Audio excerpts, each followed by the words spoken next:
The year was 2847, and humanity had been part of the Galactic Confederation for nearly 300 years. In all that time, they had served as the peacekeepers, the builders, the fixers of problems that no other species wanted to touch. When stations broke down, it was human engineers who repaired them. When wars threatened to tear the galaxy apart, it was human soldiers who stood on the front lines. When plagues spread across worlds, it was human doctors who found the cures. Humanity gave everything to the Confederation and asked for very little in return.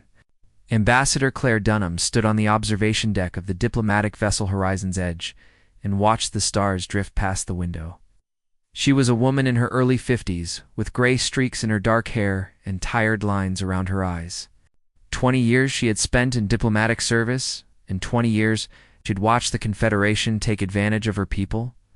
The summons to Varani's Prime did not surprise her. Something was wrong, and as always, humanity would be expected to fix it. Lieutenant Marcus Webb entered the observation deck and stood beside her. He was young, barely 30, with the kind of optimism that Claire had lost long ago. He held a data tablet in his hands, and his expression was troubled. "We have more details about the council meeting," he said quietly. "It concerns the rimward expanse and our defensive installations there." Claire nodded slowly. The rimward expanse was a vast region of unclaimed space that bordered both Confederation territory and the mysterious Valeth Dominion. Humanity had built a network of stations and outposts there to monitor Valeth activity and protect trade routes. It was dangerous work that no other species wanted to do. "Let me guess," Claire said. "The Council wants us to remove our people from the region." Marcus looked at her with surprise. "How did you know?" "'Cause that is what the Council always does. They benefit from our protection, but they do not want to admit they need us. They would rather appease the Valeth than stand firm." The Horizon's Edge arrived at Varani's Prime 3 days later. The planet was beautiful and cold and artificial, way with gleaming cities that stretched across continents and orbital platforms that circled it like rings of silver.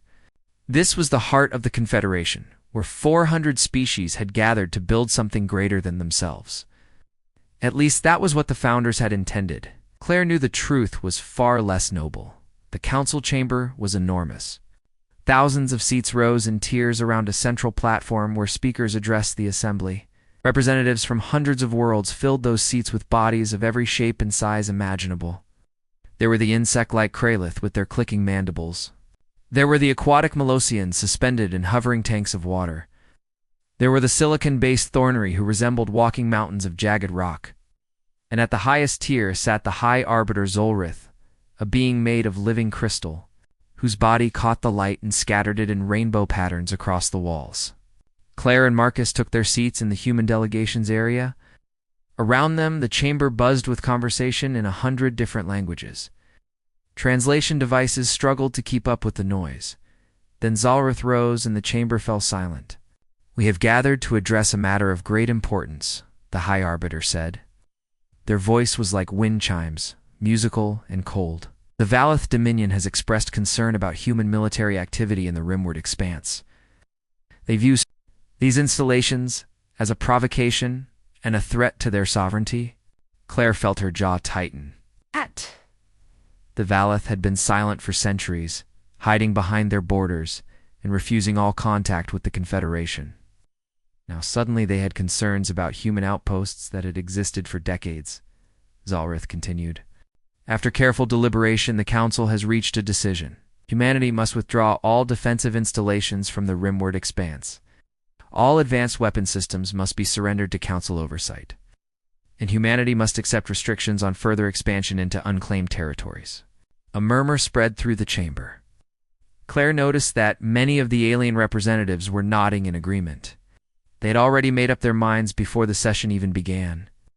"In exchange," Zolrith added, "humanity will receive full protection under the Confederation's mutual defense treaties. The Council will guarantee your safety." Marcus leaned close to Claire. "They cannot be serious. We built those installations. We paid for them with our own resources and our own lives. And now they want us to just hand everything over?" Claire did not respond.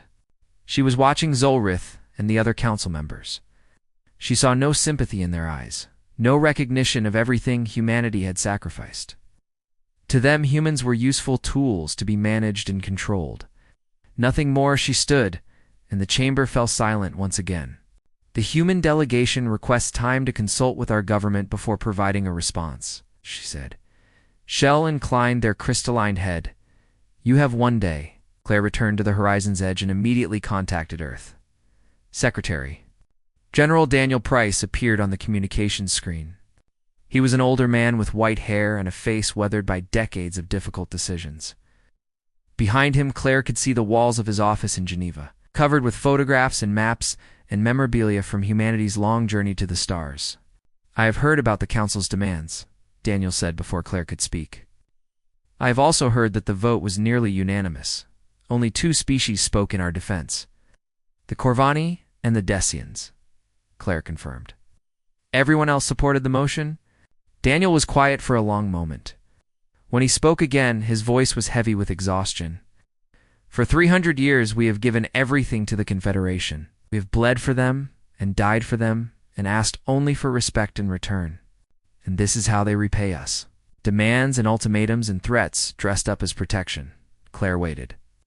She could see the weight of the decision pressing down on him.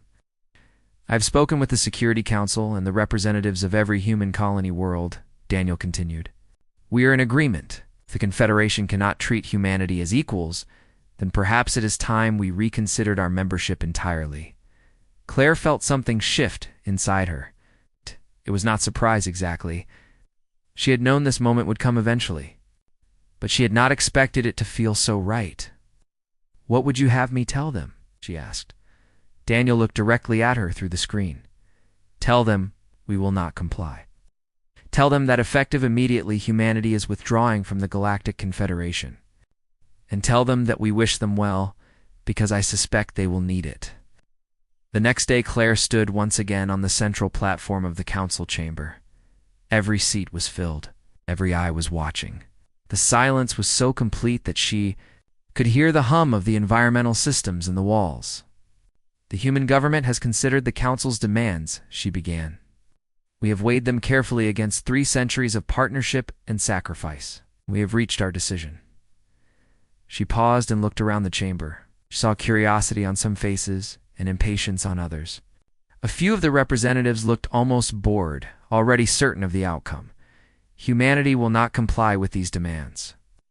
We will not surrender our sovereignty to appease an empire that has shown nothing but hostility to this confederation.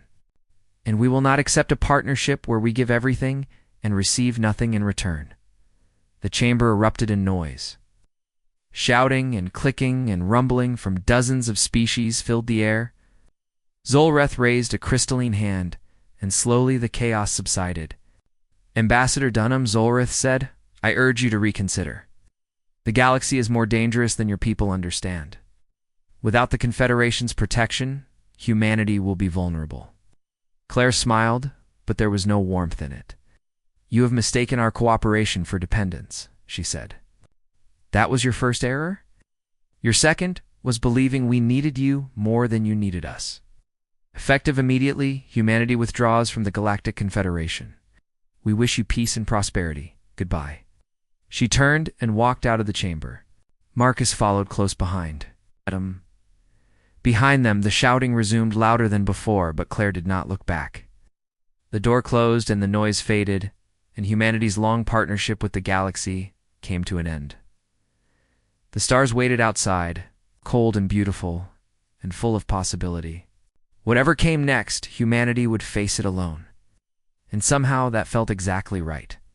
6 months had passed since humanity walked away from the Galactic Confederation, and the galaxy was already beginning to feel the absence. Across hundreds of worlds and thousands of stations, human engineers and scientists and soldiers packed their belongings and prepared for the long journey home. They left behind empty chairs in control rooms and silent workshops and defense posts that would soon grow dark. The Confederation had not realized how deeply humanity had woven itself into the fabric of galactic civilization. Now they were learning. Commander Lisa Ortega stood in the central operations room of Starbase, Ridian, and watched her crew dismantle equipment that had taken decades to build. The station hung in the void between two major trade routes, and for over a century it had served as a waypoint for merchants and travelers from across the galaxy. Human hands had constructed every corridor and every system. Human minds had designed the power grid that kept the lights burning and the air flowing. Without them, the station would become a tomb.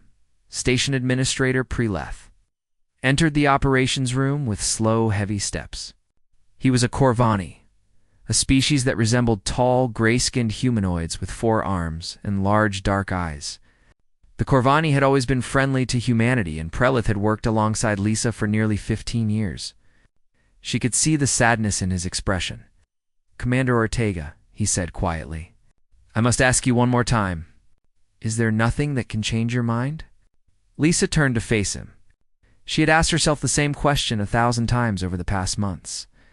Every time the answer was the same. "The order came from Earth," she said. "All human personnel are to return home. I cannot disobey that order, no matter how much I might want to." Preleft's 4 hands clasped together in a gesture of distress. "But the station will fail without your people. Our engineers do not understand the systems you built. Within months, the power grid will begin to collapse. Within a year, the life support will follow." Lisa felt the weight of his words pressing against her chest. She had trained Corvani technicians herself, and she knew he was right. The technology humanity had developed was generations ahead of what most Confederation species could maintain on their own. It was not because those species were less intelligent. It was simply because humanity had always pushed harder and faster and further than anyone else. "I am sorry," Lisa said, and she meant it. "Truly I am. But my people were never treated as equals here. The Council made that very clear. We gave everything we had, and they demanded more. There comes a point when you have to stop giving." Preleth lowered his head. "I understand. I do not agree with what the Council did. Many of us spoke against it. But our voices were not enough." Elisa reached out and placed a hand on one of his arms. "I know, and I will not forget that. Perhaps someday things will be different, but that day is not today." The last human transport departed Starbase Meridian 3 hours later. Lisa stood at the viewport and watched the station grow smaller and smaller, until it was just another point of light among the stars. She wondered how long it would survive. She wondered how long any of them would survive. Far across the galaxy, a cargo vessel named Northern Star made its way through the emptiness between worlds. The ship was old and worn with patches on its hull and engines that complained loudly whenever they were pushed too hard. But it was home to a crew of 12, and it carried supplies to human colony, worlds that needed them desperately. Sophie Grant worked in the engineering bay, calibrating a sensor array that had been acting strangely for the past week. She was 26 years old, with short brown hair and grease stains on her uniform that never seemed to wash out completely.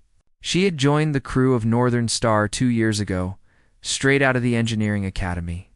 In that time, she learned more about keeping old ships flying than any classroom could have taught her. The ship's captain was a man named Paul Brennan. He was in his 60s, with a thick gray beard and hands scarred from decades of hard work.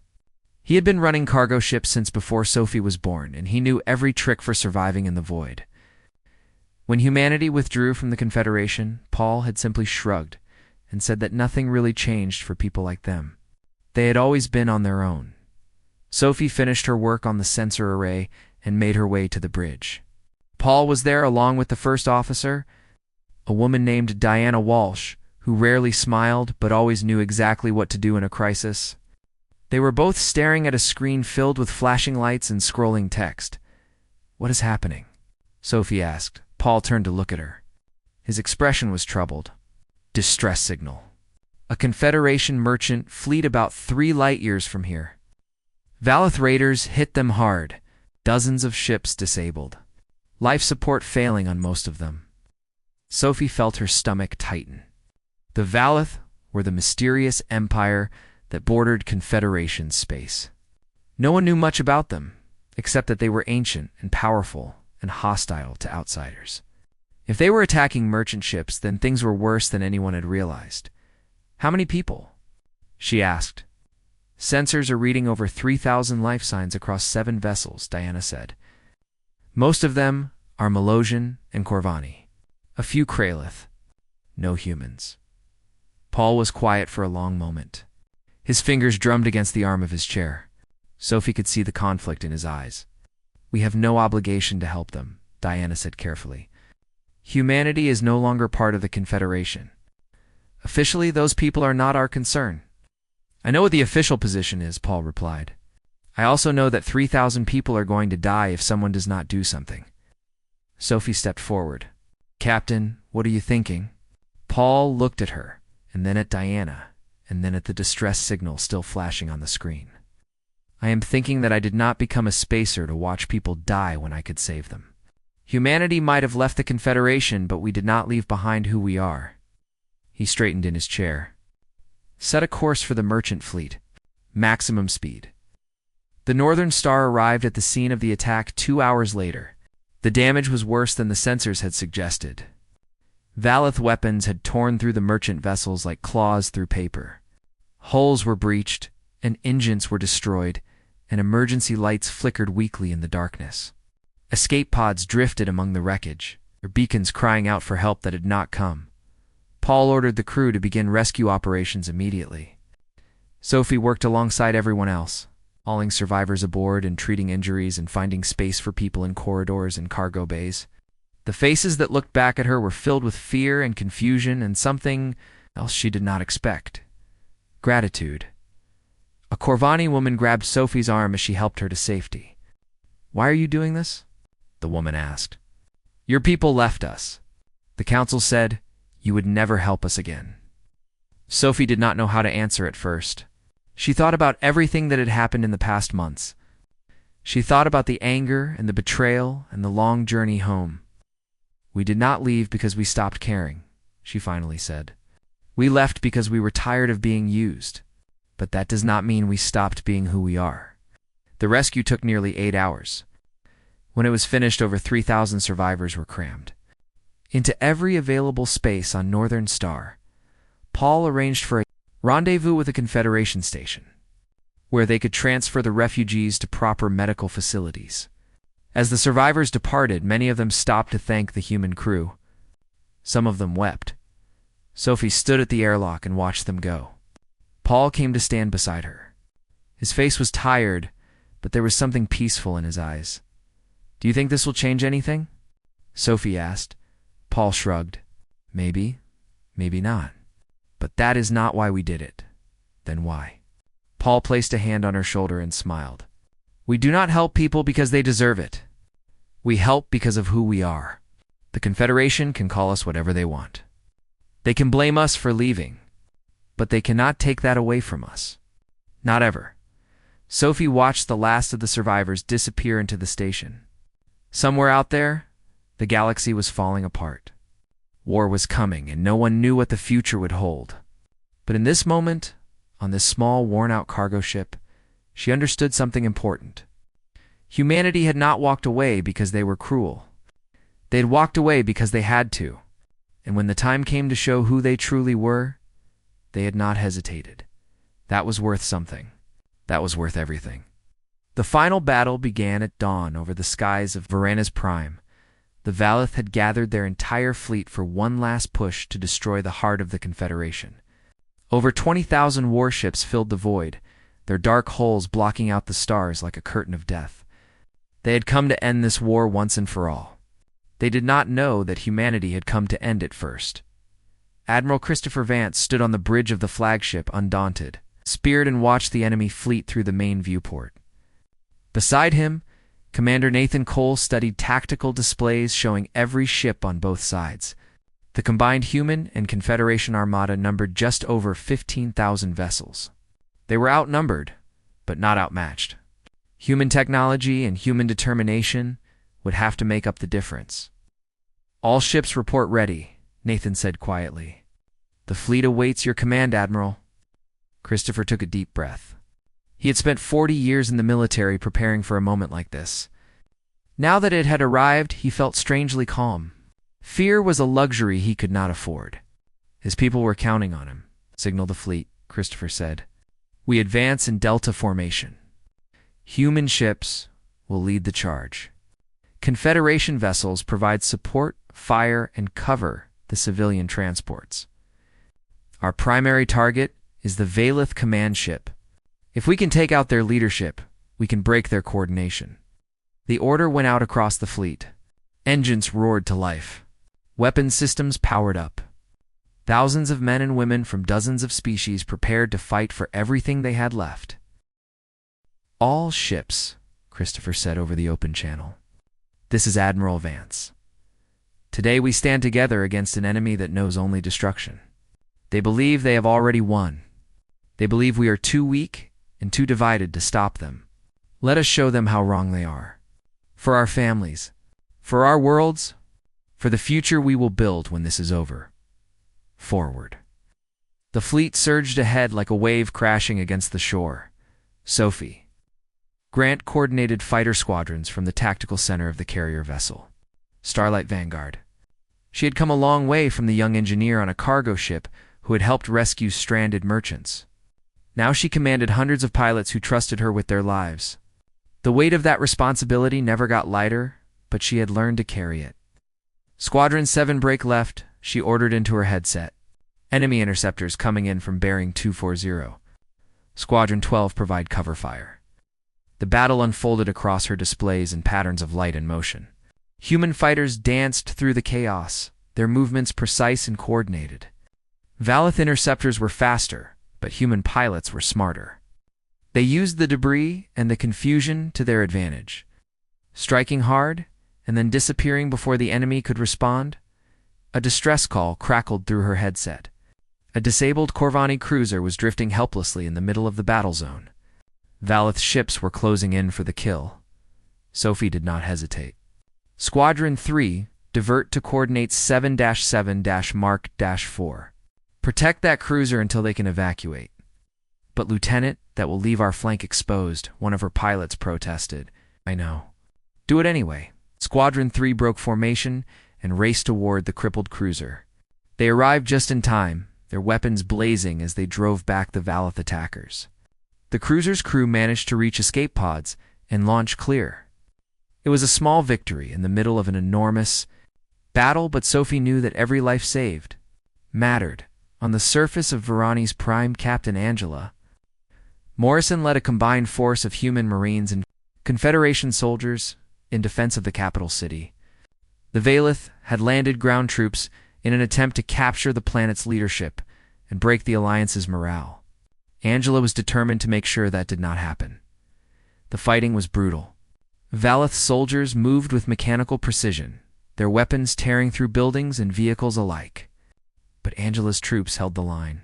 Human stubbornness, combined with Corvani, courage, and this unit ingenuity, created a defense that refused to break. A massive Valith walker breached their perimeter, its legs crushing everything in its path. Angela watched it advance toward a hospital filled with wounded civilians. There was no time to wait for reinforcements. There was no time to think. "On me," she shouted to the soldiers nearby.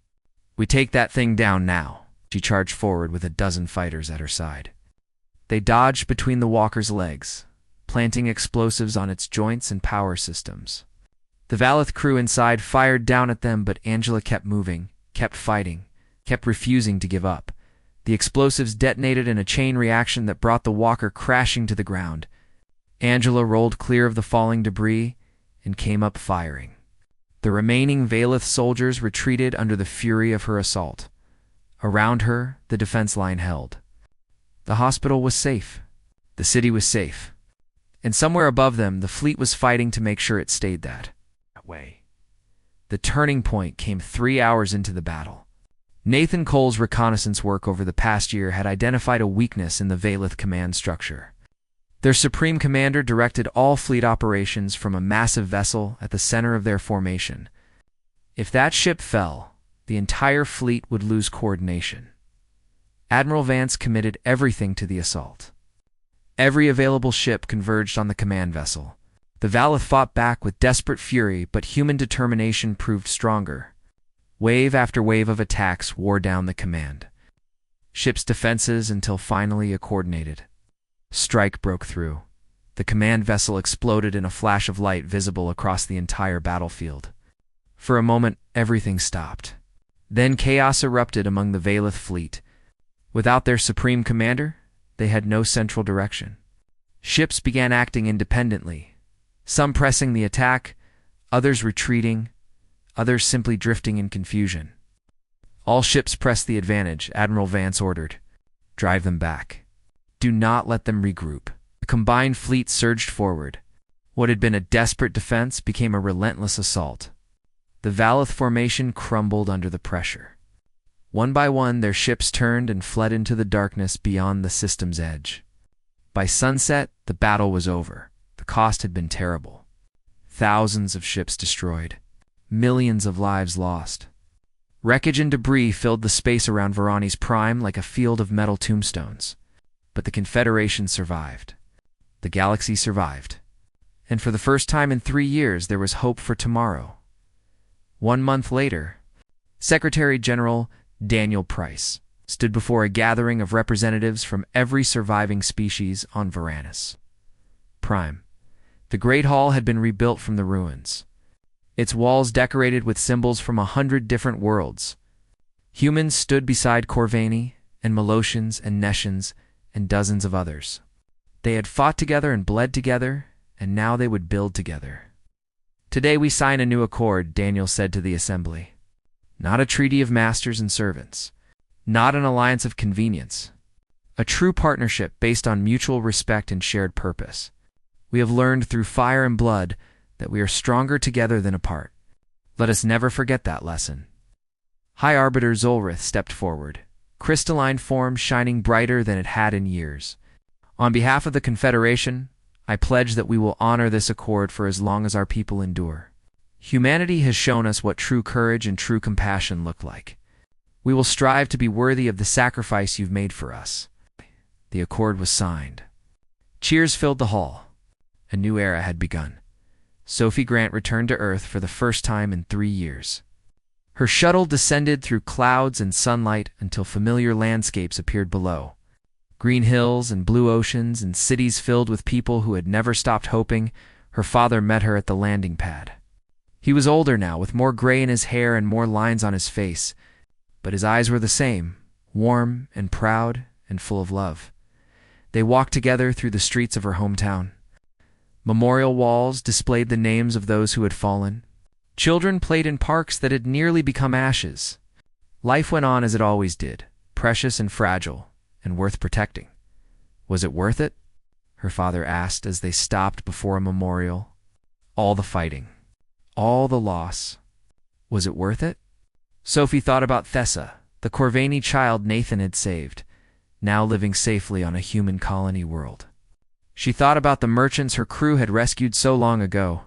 She thought about the soldiers who had stood beside her and the pilots who had followed her orders and the countless people across the galaxy who were alive because humanity had refused to look away. Yeah, she said quietly. It was worth it.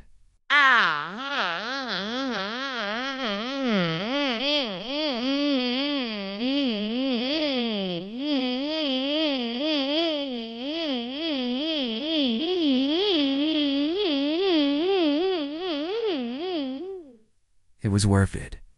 Above them, the stars emerged, one by one, as evening fell, a galaxy at peace. A future finally earned, and humanity standing where they had always belonged, not as servants or saviors, but as equals among the stars, 1 year after humanity walked away from the Galactic Confederation, the Valith Dominion launched its invasion. The attack came without warning and without mercy.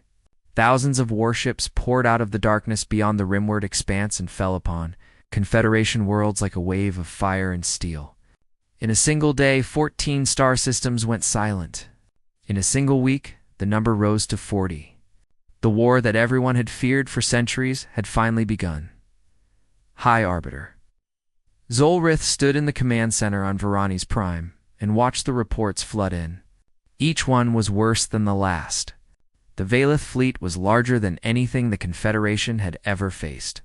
Their weapons cut through shields like they were made of paper. Their soldiers fought with a cold precision that left no survivors. Every world they conquered was stripped of resources and population. Those who resisted were killed. Those who surrendered were taken away to fates unknown. The crystalline being's form had grown dim over the past months. The light that once danced inside Zolrith now flickered weakly like a candle in the wind. Fear had taken root in the High Arbiter's ancient heart, and it would not let go. How did we not see this coming? Zolrith whispered to the empty room. How did we fail so completely? The answer was simple, but painful. The Confederation had grown complacent. They had relied on humanity to watch the borders and maintain the defenses and solve every problem that arose. When humanity left, they took their vigilance with them. The Valeth had been watching and waiting, and the moment the galaxy's protectors departed, they struck Commander. Nathan Cole was one of the few humans who had remained in Confederation space after the withdrawal. He served as part of a small diplomatic liaison team, officially neutral observers who maintained communication between humanity and its former allies. In truth, Nathan had stayed because he could not bring himself to abandon. The friends he had made over 15 years of service, now he stood on the surface of the Corvani, homeworld, and watched it burn. The Valeth fleet had arrived 3 days ago. Nathan had been visiting a Corvani military academy when the first bombs fell. He had spent those 3 days helping evacuate civilians, leading groups through burning streets to shuttles that might carry them to safety. Sleep was a distant memory. Hope was fading fast. A young Corvani child clung to Nathan's leg as they moved through the ruins of what had once been a beautiful city. Her name was Thesa, and she was perhaps 7 years old by human standards. Nathan had found her hiding in the wreckage of a collapsed building, the only survivor of her family. She had not spoken a word since he pulled her from the rubble, but she refused to let go of him. Just a little further, Nathan said softly. The shuttle is just ahead. We are going to make it. The sky above them was choked with smoke and the red glow of fires that stretched to the horizon. Valeth warships hung in the upper atmosphere, their weapons still firing at targets Nathan could not see. The sound of explosions was constant, like thunder that never ended. They reached the shuttle with moments to spare. Nathan helped Thessa aboard and then climbed in after her. The pilot, a Corvani woman with burns covering half her face, did not wait for the doors to close before lifting off. The shuttle shook violently as weapons fire streaked past them, but somehow they made it through. Nathan held Thesa close as the homeworld of her people shrank in the viewport behind them. He had seen war before, but nothing like this. The Valeth were not fighting for territory or resources. They were fighting to destroy, to erase, to leave nothing behind but ash and silence. The shuttle carried them to human-controlled space where Nathan transferred to a military vessel heading for Earth. Thesa stayed with him. He did not know what else to do with her. She had no family left and no home to return to. All she had was a human soldier who had carried her out of the flames. On Earth, the news of the invasion spread quickly. Secretary General Daniel Price convened an emergency meeting of humanity's leadership in the Great Hall beneath the mountains of Geneva. Military officers and politicians and scientists filled the chamber. The air was thick with tension and fear. Admiral Christopher Vance presented the situation with grim efficiency. Holographic maps showed the Valeth advance in real time. Red markers spread across the galaxy like a disease, swallowing system after system. At their current rate of advance, the Admiral said, the Valeth will control over 60% of Confederation territory within 6 months. The remaining member species are in disarray. Their fleets are scattered, and their leadership is paralyzed by indecision. And what happens after they finish with the Confederation? Asked a senator from the Mars colonies. Admiral Vance's expression did not change. Then they come for us. The chamber erupted in argument. Some voices demanded immediate intervention. Humanity had the ships and the weapons to make a difference. They could not stand by while billions died. Other voices insisted that humanity owed the Confederation nothing. Let them face the consequences of their arrogance. Human lives should not be spent to save those who had treated them as servants. Daniel Price listened to the arguments without speaking. His face was unreadable, but those who knew him could see the weight of the decision pressing down on his shoulders. Finally, a new voice cut through the noise. Dr. Maria Santos, a historian who served as an advisor to the Secretary General, rose from her seat. She was small and gray-haired, but her voice carried across the chamber like a bell. "I have spent my life studying human history," she said. "I have read about every war we ever fought and every disaster we ever survived. And if there is one thing I have learned, it is this: we are at our best when we stand together, and at our worst when we stand alone." She turned to face the assembly. "The Confederation abandoned us. That is true. The Council treated us with contempt. That is also true. But the innocent people dying in those systems did not make those choices. Children like the ones burning on the Corvani homeworld did not vote to reject humanity. They are victims, not enemies." Maria's eyes found Daniel across the chamber. "If we stand by and watch them die when we could have saved them, then we become exactly what they accused us of being. We become the monsters in the darkness. Is that who we want to be?" The chamber fell silent. Daniel rose slowly from his chair. "We will not intervene directly," he said at last. "Not yet. But we will not turn our backs either. Effective immediately, our borders are open to any refugee seeking safety. We will provide humanitarian aid to any who ask for it. And we will watch. We will gather intelligence and prepare our forces." He looked around the room, meeting the eyes of every person present. "If the moment comes when intervention could make a real difference, then we will be ready to act. But we will not throw away human lives in a battle we cannot win. We will be smart. We will be patient. And when we will move with purpose." Nathan Cole volunteered for reconnaissance duty the very next day. He would return to Confederation space and gather information on the Valeth, their tactics, their weaknesses, their command structure. He would become humanity's eyes in the darkness. Before he left, he visited Thesa one last time. She was staying in a refugee center outside Geneva, surrounded by other survivors from 100 different worlds. When she saw Nathan approaching, she ran to him and wrapped her arms around his waist. "You are leaving," she said. It was the first time she had spoken since he found her. Nathan knelt down so he could look into her eyes. "I have to. There are people who need help, and I can give it. Will you come back?" Nathan smiled even though his heart was breaking. "I promise I will try." Thesa nodded solemnly. Then she did something unexpected. She reached up and touched his face with her small gray hand. "Thank you for saving me," she whispered. Nathan pulled her into a hug and held her tight. The galaxy was falling apart around them. War and death and destruction spread further every day. But in this moment, none of that mattered. What mattered was this child who was alive because one human had refused to look away. That was worth fighting for. That was worth everything. 2 years into the war, the Galactic Confederation was dying. Over 60% of its territory had fallen to the Valeth Dominion. Hundreds of worlds lay in ruins. Billions of lives had been lost. The once proud alliance of 400 species had fractured into desperate factions that fought among themselves even as the enemy closed in around them. Hope had become a rare and precious thing. High Arbiter Zolrith had not slept in months. The crystalline being's body had grown dull and cracked, the inner light fading to a weak flicker. Every day brought new reports of defeat and death. Every night brought dreams of the worlds that had been lost. The weight of failure pressed down on Zolrith like a mountain, and there was no one left to share the burden. The council chamber that had once held representatives from across the galaxy now stood mostly empty. The Kralith had been conquered. The Melosians had retreated to their ocean worlds and sealed themselves away. The Thornery had fragmented into warring clans. Only a handful of species remained loyal to the Confederation, and their loyalty grew thinner with each passing day. Zolrith made a decision that would have been unthinkable 2 years ago.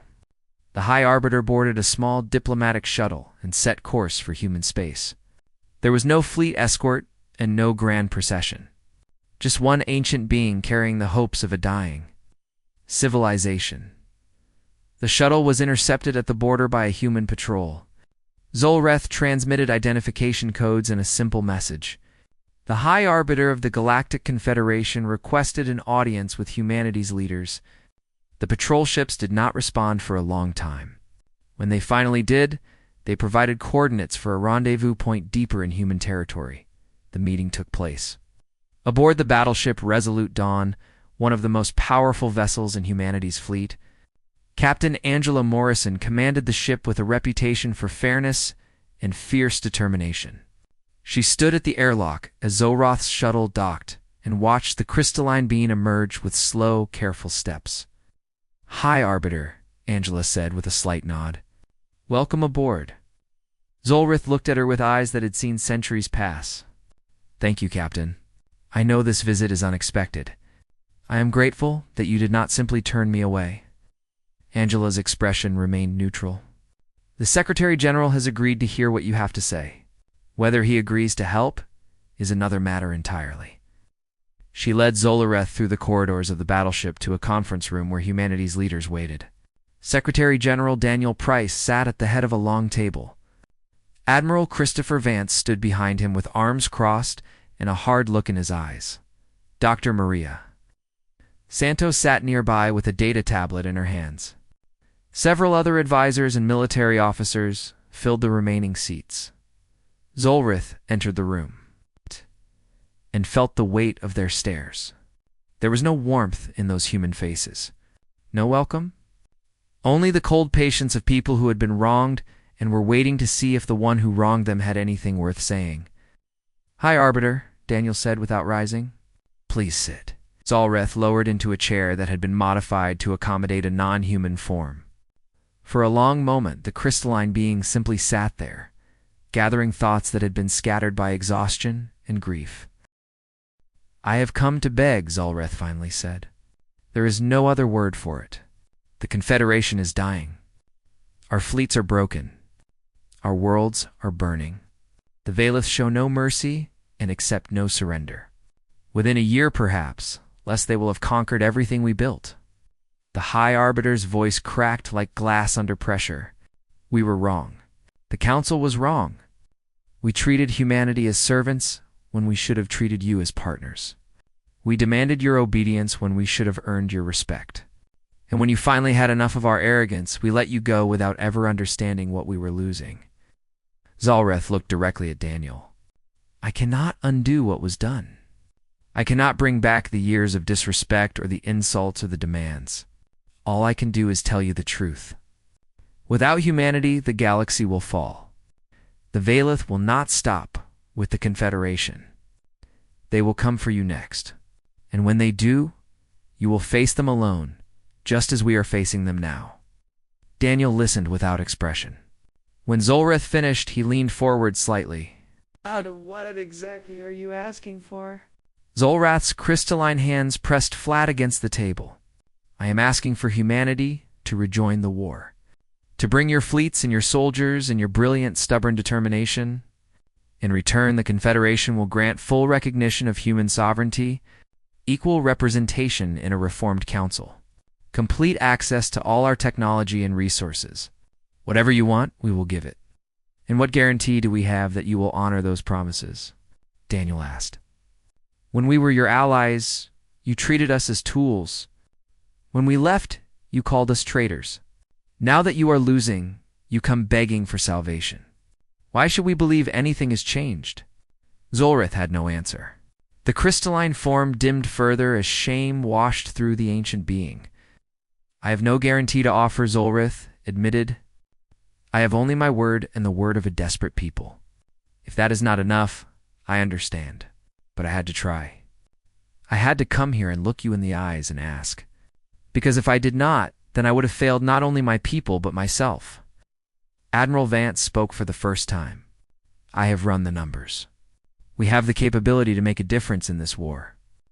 Our technology is still ahead of the Valeth in several key areas, but the cost would be enormous. We are talking about thousands of ships and millions of lives and years of sustained conflict. There is no guarantee we would win." Captain Angela Morrison had been standing by the door. Now she stepped forward. "I have seen the Valeth firsthand. I have watched them destroy worlds and slaughter civilians without hesitation. They do not negotiate. They do not take prisoners. If we do not stop them here, there will be no one left to stop them later. Dr. Maria Santos looked up from her data tablet. The refugees we have taken in over the past 2 years number in the hundreds of millions. They come from every species in the Confederation. They have lost everything: their homes, their families, their entire way of life. And still they speak of humanity with gratitude and wonder. They say we are the only ones who helped when no one else would. Daniel was quiet for a long time.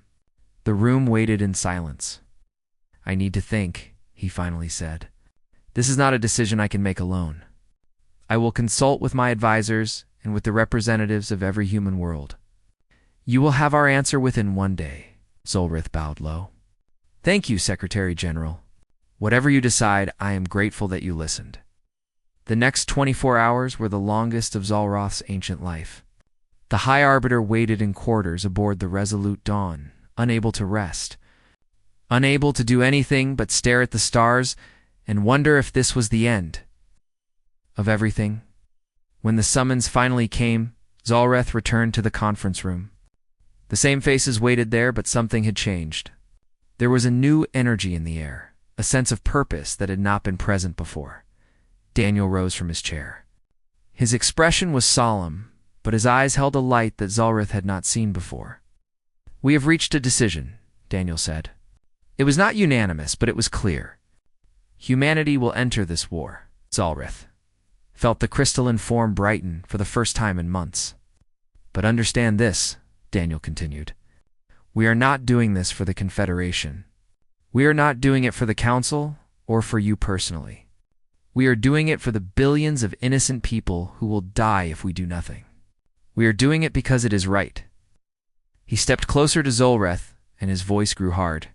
When this war is over, there will be an accounting. The galaxy will be rebuilt, but it will be rebuilt on terms of true equality.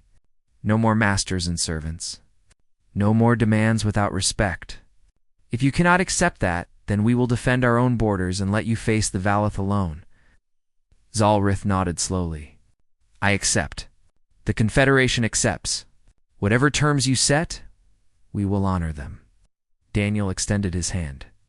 Zolreth looked at it for a moment, this simple human gesture that meant so much. Then the crystalline being reached out and took it. Then we have an alliance, Daniel said. A real one this time.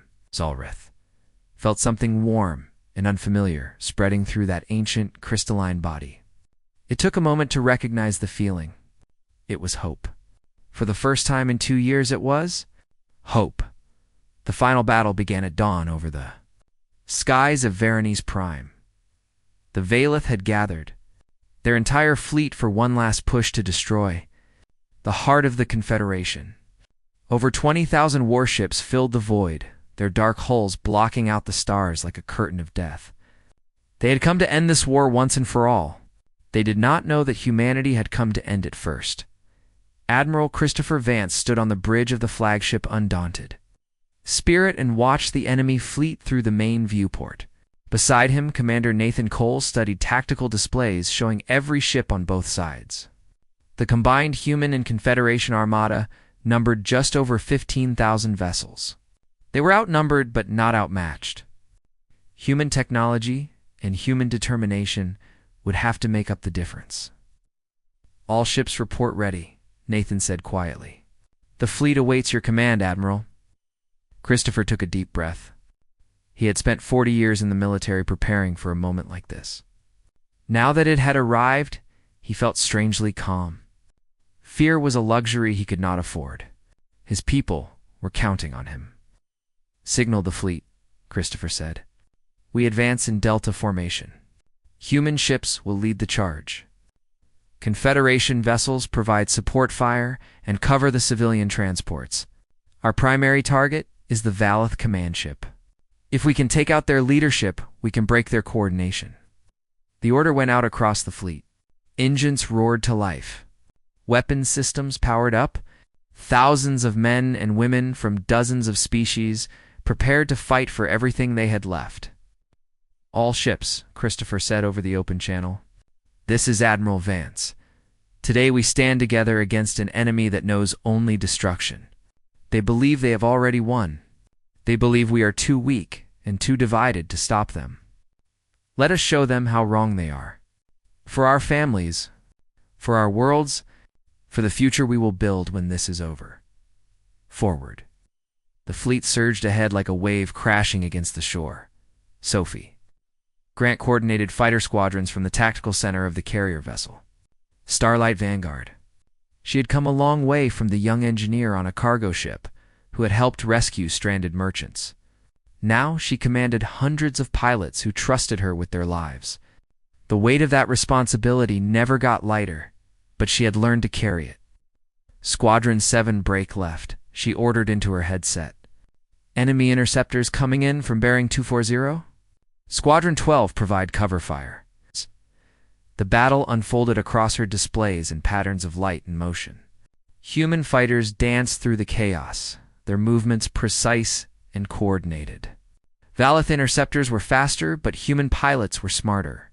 They used the debris and the confusion to their advantage, striking hard and then disappearing before the enemy could respond.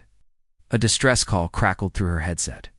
A disabled Corvani cruiser was drifting helplessly in the middle of the battle zone. Valith's ships were closing in for the kill. Sophie did not hesitate. Squadron 3, divert to coordinate 7-7-Mark-4. Protect that cruiser until they can evacuate. But Lieutenant, that will leave our flank exposed, one of her pilots protested. I know. Do it anyway. Squadron 3 broke formation and raced toward the crippled cruiser. They arrived just in time, their weapons blazing as they drove back the Valith attackers. The cruiser's crew managed to reach escape pods and launch clear. It was a small victory in the middle of an enormous battle, but Sophie knew that every life saved mattered. On the surface of Varani's Prime, Captain Angela Morrison led a combined force of human marines and Confederation soldiers in defense of the capital city. The Valith had landed ground troops in an attempt to capture the planet's leadership and break the Alliance's morale. Angela was determined to make sure that did not happen. The fighting was brutal. Valith soldiers moved with mechanical precision, their weapons tearing through buildings and vehicles alike. But Angela's troops held the line. Human stubbornness combined with Corvani, courage, and this ingenuity created a defense that refused to break. A massive Valith walker breached their perimeter, its legs crushing everything in its path. Angela watched it advance toward a hospital filled with wounded civilians. There was no time to wait for reinforcements.